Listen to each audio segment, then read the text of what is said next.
Welcome back to 13C, everyone. Today we're testing some AR500 Armor. We've got a number of different calibers we're going to throw at it today.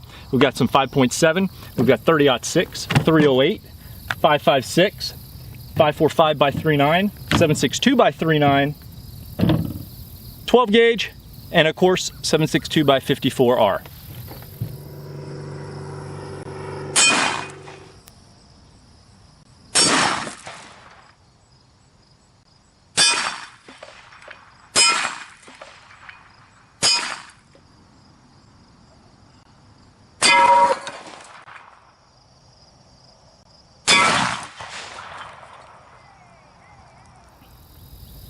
Steel plate armor can offer several advantages over other different types of armor systems.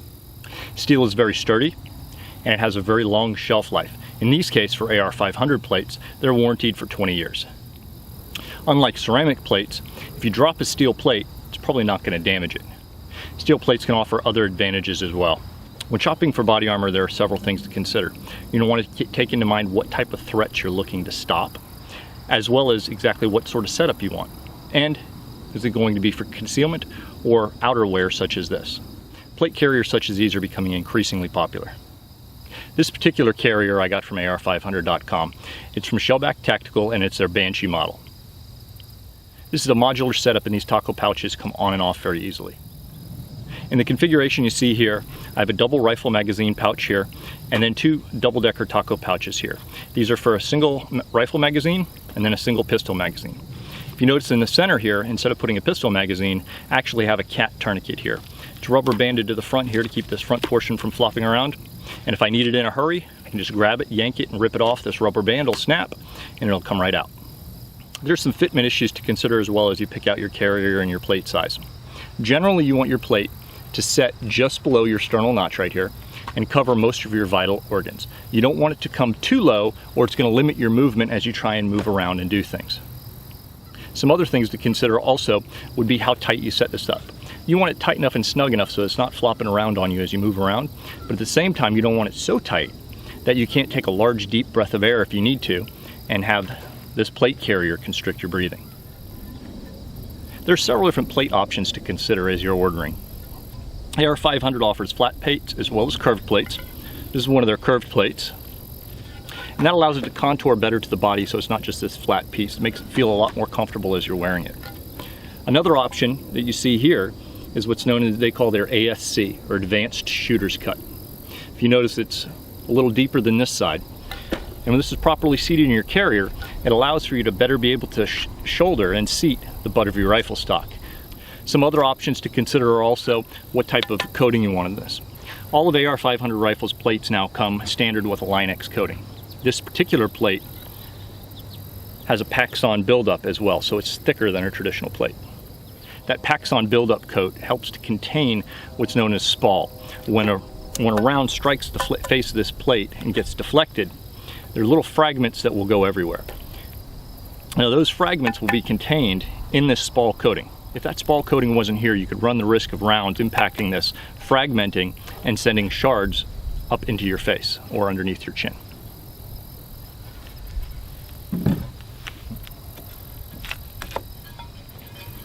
The plate we're going to be testing here today is a level 3 plate. It's flat, not curved, and it's also got the base Line-X coating. This is not the Paxson buildup.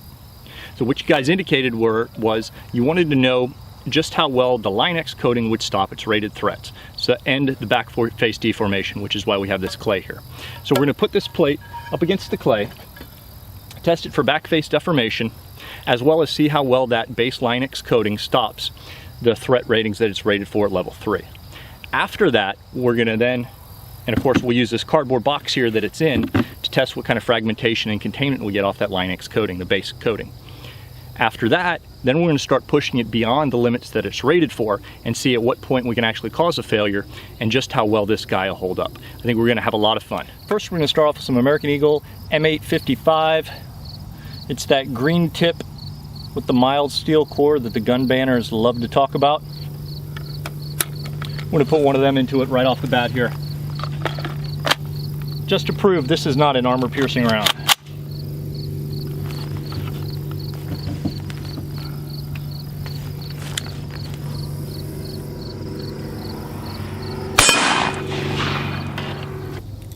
Obviously, I'm not sighted in for 25 yards, so my height over bore issues with my optics here at 25 yards are something I need to keep in mind that I didn't consider.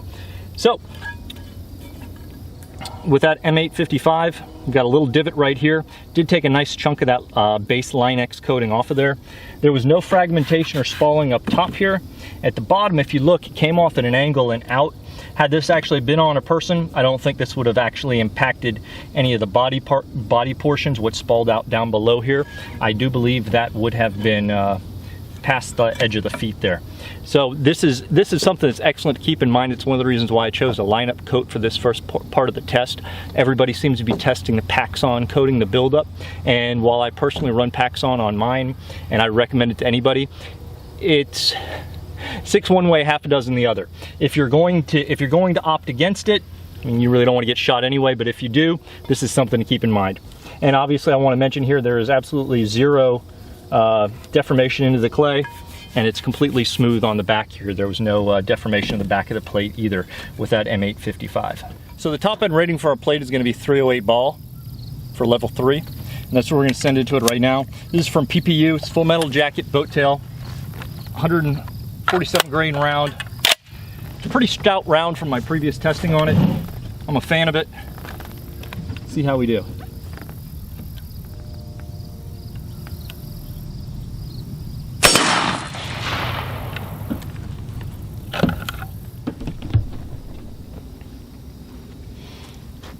All right, let's take a look and pull this off. If you notice the back here, we've actually got a little bit of deformation. Now there was zero penetration, as you can see here. We got a good little wallop right there, but right in the middle you can see how we pushed out and around on the clay. And actually this bag is ripped here now, so I'll move this out in a way here for you to see. And we'll get in closer. But that was a pretty good solid hit behind there. Now I'm gonna peel this stuff off the back here. And that's flat. That is completely smooth. Now this is something else to keep in mind and consider when you're dealing with this back deformation. Do you want a trauma pad? You don't want to get shot to begin with, but if you do, it's definitely something to consider investing in a trauma pad, because as you can tell, there was zero penetration and it's fairly smooth back here. Feeling it and looking at it, it's almost imperceptibly bulged. If we can see that here, just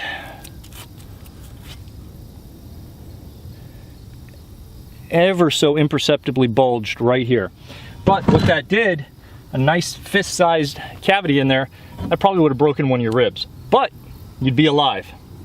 Now, it did again blow some of that base Line-X coating off. However, again, absolutely nothing to the top, nothing to the sides, and this is relatively level on here when I'm shooting this. This block was level, I made sure it was. So this is from the previous one where we hit right down here on the end with the bottom with that M855. Right here, it looks like this actually, while it did blow off some pieces, it contained everything that wouldn't have hit here. So that's pretty nice to know. What happens if they have AK-74s?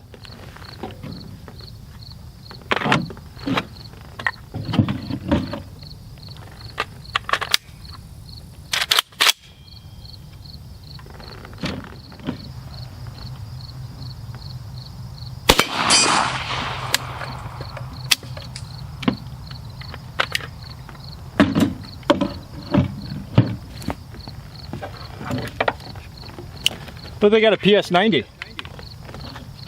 If you remember, shot some Federal American Eagle out of it. It's got that solid full metal jacket on it. It is one mean round.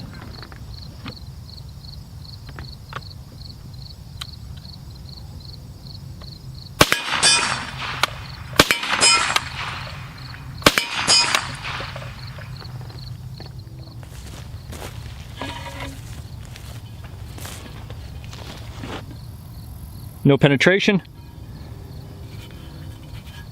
and still just that little tiny imperceptible bit from where the 308 hit it earlier. 7.62x3.9 doesn't seem to have had any effect on it.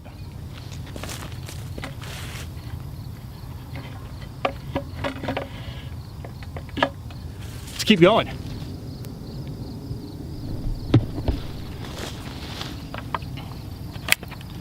about some 12 gauge slugs? Got some Federal Vital Shock here. These are 1 ounce slugs. Quite stout.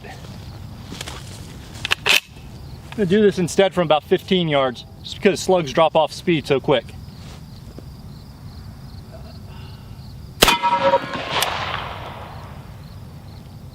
Hello.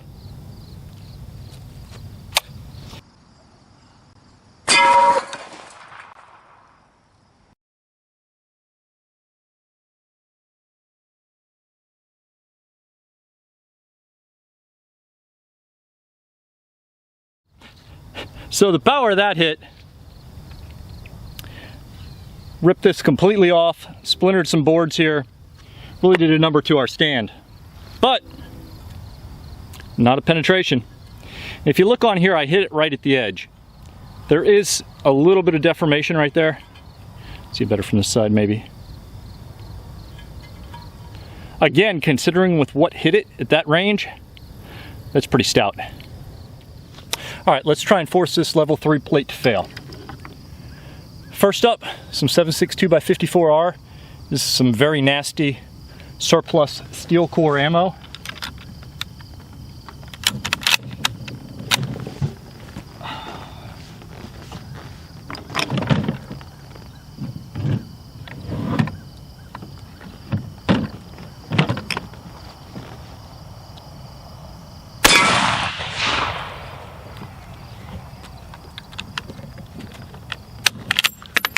Well, that certainly rung the plate's bell. Let's go take a look.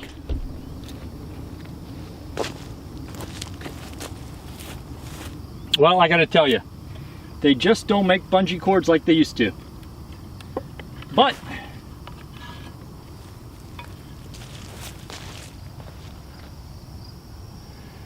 we've got no penetration, and we've got just a little more back face deformation. Just a hair. Very imperceptible, but as you run your fingers along the back of this, you can definitely feel it. That certainly put one heck of a wallop on this. Let's keep going. All right, we're gonna go back to the 223 here ever so quickly. I've got some XM193 here. This is some smoking hot ammo from Federal, American Eagle. And this is rated at about 3,200 feet per second. And this is definitely technically over the rating limit of the plate. However, considering this is a 16-inch barrel and at about 25 yards here, I am going to hope that it won't penetrate. Out of a longer barrel, it certainly would.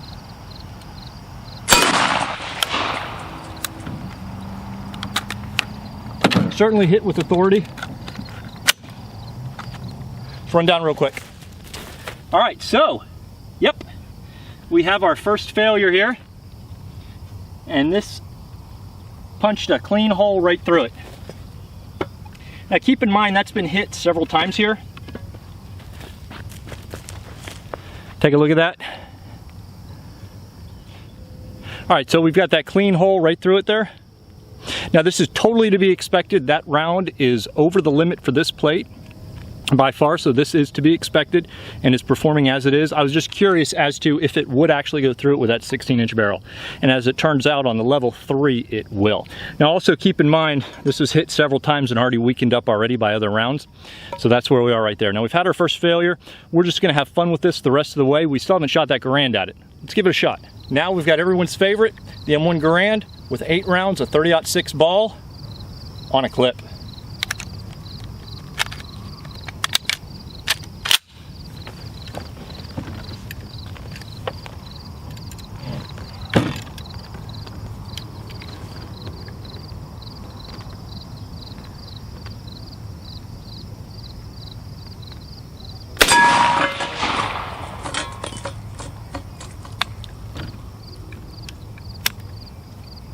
Well, I was hoping to get more than one round out of it before it knocked the stand over and dislodged the plate, but let's go see. I'm not exactly sure where we hit on here. I'm gonna have to check the footage later on the closer up camera. but I don't notice any extra back deformation on here. And of course, that one round from that extra hot XM193 round from earlier, that was the anticipated punch through. But otherwise, this is still holding up good. So I'm gonna try and figure out somewhere to put this so it won't keep falling over, and just keep pounding rounds into it. I tried to wedge it in the dirt down there. Let's see how it does.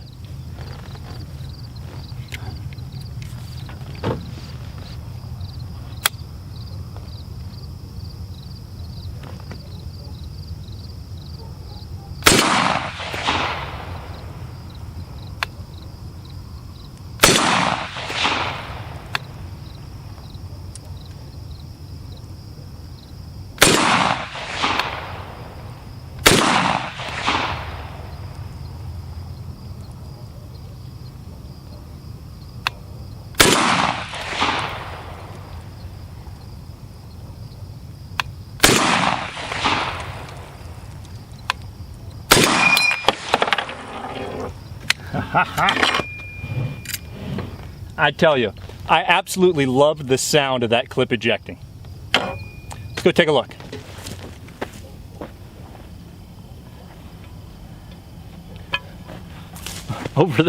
Through the sights, I saw a huge chunk of something come flying off of this, and that was a huge amount of this Line-X coating that came flying off. It gives us a much better look at the plate here, and you can see still just that one hole from the round that is over the rating for this plate. Otherwise, even with all those other hits, 308, 556, 762 by 39, 545 by 39, 762 by 54R steel core. What else do we put into this? We also shot obviously those 8 rounds of 30-06. This is a solid plate for its threat level, and it definitely does everything that it says it can. So today I wore a shirt from one of my favorite patriotic companies, 1776 United. Check out the design of this, old iron size, reference to the Constitution. Most of the stuff we threw at this today just bounced right off. Certainly everything in its threat level it covered without a problem. Some things over its threat level. And when we exceeded its level, it did have that one failure, which was 100% anticipated. This is a level 3 plate. It's not designed to stop a round that's that fast. So keep that in mind. This performed admirably with everything we threw at it, and I would certainly trust it without hesitation for everything in its threat level rating. Looking forward, we're gonna have a lot more reviews and testing similar to this, and certainly I wanna be able to test some level 3+ and level 4 plates going forward.